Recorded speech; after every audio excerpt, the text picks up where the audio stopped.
Have you ever had a coworker that you just didn't like, but did you ever punch them in the face? In sports, there have been plenty of teammates who didn't like each other, but put on a good enough show to win some games. Then there are these guys who simply had enough and hauled off and socked their squad mate right in their talk boxes. 5 athletes who punched their teammates in the face is coming up right after this.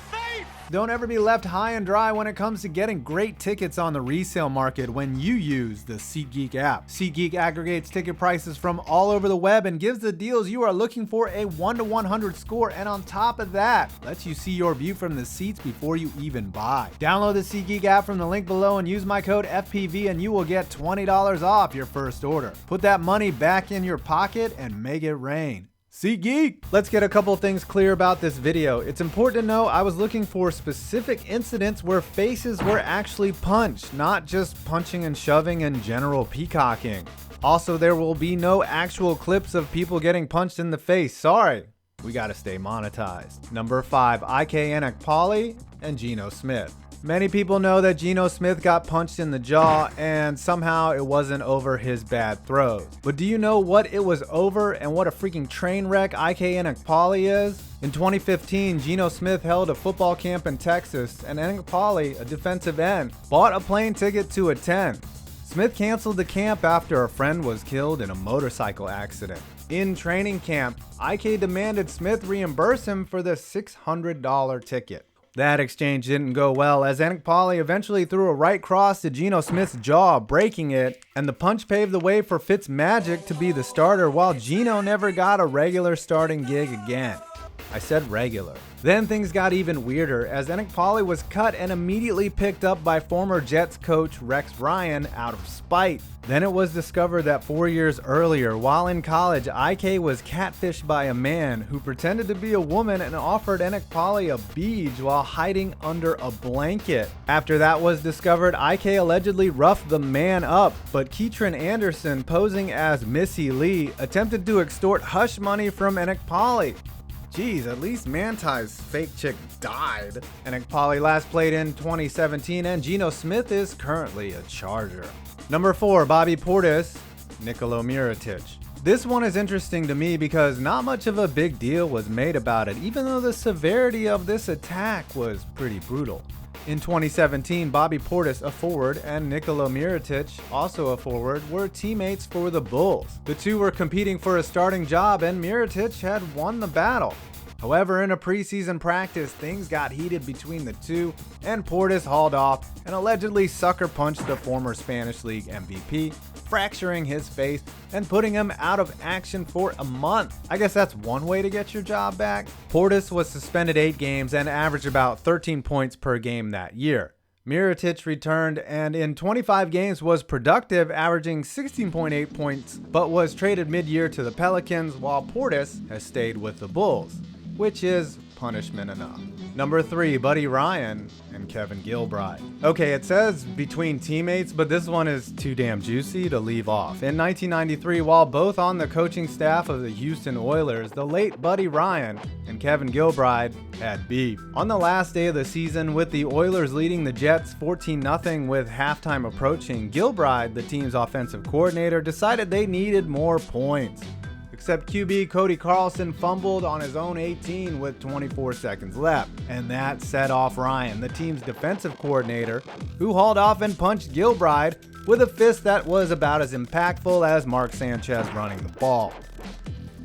Ryan was 62 years old at the time and allegedly upset that a couple of his players got hurt and was often critical of Gilbride's run and shoot offense. Gilbride shook off the incident and did not speak to Ryan again for the rest of the season. They ended up winning the game 24-0. Ryan went on to be the head coach of the Cardinals the following season, and Gilbride went on to win 2 Super Bowls with the Giants despite his play calling. Number 2, Romanowski, Marcus Williams. While the previous incident might be seen as funny, what Romanowski did to Marcus Williams is outright disgusting. In 2003, while teammates with the Raiders, Romanowski, a linebacker, and Marcus Williams, an undrafted second-year tight end, got into a scuffle during practice. This altercation concluded with Romanowski delivering an uppercut to Williams' face, smashing his orbital bone. and ending his career. That's the quick version. According to witnesses in court, this is how it happened. During a practice play, Williams blocked Romanowski, who grabbed his neck. Williams disengaged with him and raised his arm. Romanowski then grabbed Williams' face mask, jerking on his helmet until it flew off. And as Williams' head recoiled forward, Romanowski smashed his face, knocking him unconscious, shattering his left eye socket, and chipping his tooth. As Williams lay on the ground, Romanowski stood above him and shouted, "Don't ever blanking hold me again." Williams would never play football again, and the incident went to trial with him only being awarded $340,000 in damages. Romanowski is now an occasional contributor to the NFL Network and was an overwhelming piece of shit his entire career, an alleged racist, admitted steroid abuser, and tax evader. But you know, we all over here focused on body weight. Number 1, Michael Jordan and Steve Kerr. What happens when the greatest basketball player of all time and a scrappy, hard-working shooting guard get into it at practice? One of them ends up with a black eye, and it ain't the guy who sells all the shoes. Coming out of retirement in 1995 to rejoin the Bulls, MJ still had a lot to prove. And at the time, relatively unknown Steve Kerr had information to convey as well, mostly that he wasn't a pushover. As a preseason practice wore on, Jordan began to do what he was famous for: trash talking. Kerr apparently took exception to this. The exact dialogue will probably never come out, though I doubt Jordan mentioned Honey Nut Cheerios or called Kerr a cancer patient, but then shoving began. Kerr admitted he really didn't know what he was doing tussling with MJ, and after a few shoves, Jordan hit Kerr in the face. Kerr has stated he threw a few punches himself that I imagine made about as much contact as MJ did as a minor league baseball player. Luckily, Jordan didn't do too much damage to the 6'3", 175-pound guard, and he called Kerr that night to apologize, and the two are friends to this day. That year, the '96 Bulls would go on to win 72 games, the NBA championship, win an NFL championship, win gold in Olympic curling, win 2 Stanley Cups, beat the Warriors in 4 games, eliminate the deficit, cure cancer, solve the problems of the world. Well, I hope you enjoyed this video. Please punch that like button in its like button face and subscribe all the way for more interesting videos on sports. I'm 5 Points Vids, and you made it to the end of this video.